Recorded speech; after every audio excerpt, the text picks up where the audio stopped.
Matatandaan nitong nakaraang linggo lamang, lalong uminit ang tensyon sa pagitan ng Pilipinas at China sa West Philippine Sea matapos magkabanggaan ang mga barko ng China at mga barko ng Pilipinas na papunta sana sa BRP Sierra Madre sa Ayungin Shoal upang magsagawa sana ng resupply mission. Matagal nang pinipigilan ng China ang pagpapadala ng supply sa BRP Sierra Madre dahil na rin naging tinik sa kanilang lalamunan ng naturang barko dahil hanggat nandoon ang BRP Sierra Madre sa Ayungin Shoal ay hindi nila magagawang artificial island ang naturang bahura. Sinisi din ng Chinese government ang Philippine Coast Guard sa nangyaring banggaan sa West Philippine Sea dahil ilang beses na umano silang nagbigay ng warning sa ating mga vessel, ngunit nagpatuloy pa rin sila sa paglalayag para sa resupply mission.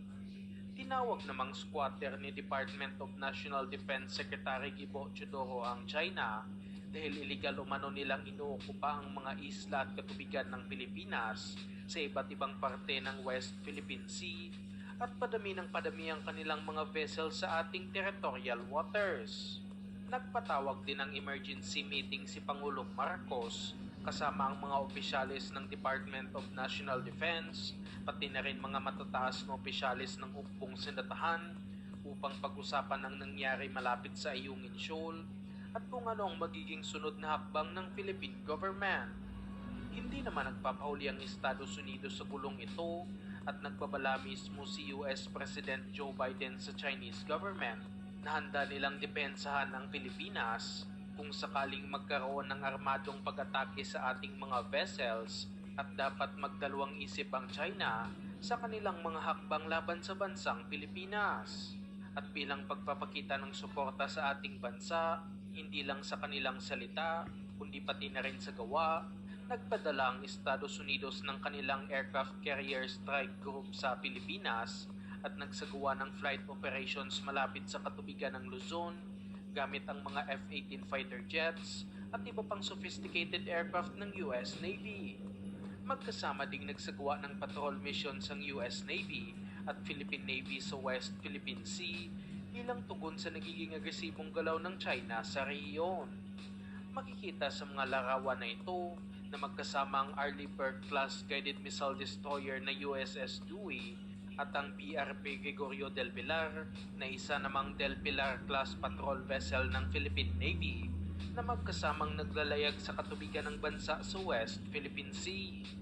Napakalakas ng barko na ito na kasama ng Del Pilar-class frigate dahil isa ang USS Dewey sa pinakabagong variant ng Arleigh Burke-class destroyer na may kakayahang magdala ng aabot sa 76 na missiles at kitang-kita naman kung gaano ito kalaki kumpara sa ating kasalukuyang warship. Ang USS Dewey din ang pinakaunang warship sa US Navy na nilagyan ng laser dazzler system na ginagamit laban sa mga aircraft at mga anti-ship missiles. Malaking mensahe laban sa China ang pagsama na ito ng US Navy sa ating Philippine Navy sa paglalayag sa pinag-aagawang teritoryo sa West Philippine Sea dahil nagpapakita ito ng mas malalim na defense cooperation ng dalawang bansa at handang tumulong ang Amerika kung kinakailangan ng Pilipinas. Ikinagalit naman ng Chinese government ang galaw na ito ng Estados Unidos at sinabing dapat itigil na ng US government ang pagsuporta nito sa Pilipinas patungkol sa West Philippine Sea at wala